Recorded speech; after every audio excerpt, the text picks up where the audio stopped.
Dr. Fleury, you are the Deputy Director of the Geneva Center for Democratic Control of Armed Forces. How do you see possible areas of practical cooperation between your center and NATO? We document best practices in good governance of the security sector, including defense and defense management. On the other hand, we cooperate with national governments, and only the third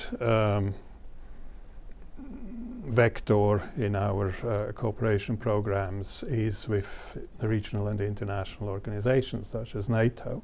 So you have control, you have management, control and oversight, executive control and oversight, legislative control and oversight, you have a civil society aspect.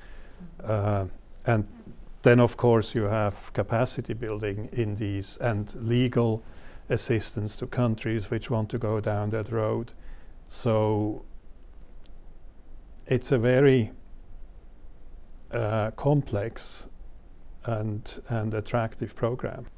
Professor Ben Mahfouz, what is your assessment of the changes that have swept the Arab world in 2011? Mainly it is a political process. The question now is to have the right agenda for that.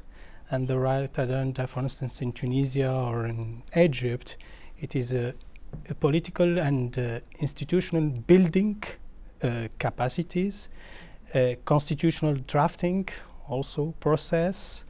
This means timing agenda, electoral agenda, but also strategy for reforms. And this brings us not only to the political reforms, but also the institutional reforms, including defense and security sector with that, because these two institutions have been involved in the past in the deficit of democracies. Thank you, Professor.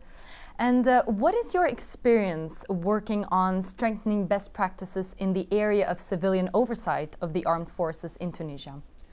Well, I think that DCAF has been engaged now for more than 1 year in Tunisia, and the thing is that to know what is the current situation in terms of civilian oversight and civilian military relationship in a broader sense.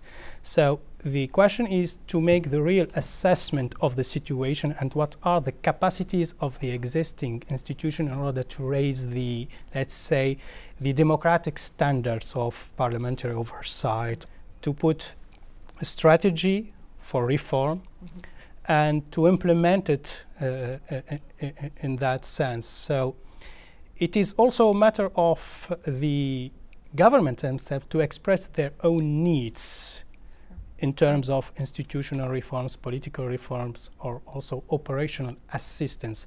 And DCAF now is providing that kind of assistance in order to set the let's say, the institutions, the measures for being also accountable in the future, because one of the major deficits in the past was or were accountability. Thank you very much for your time, Professor, and Dr. Fleury, for being with us today.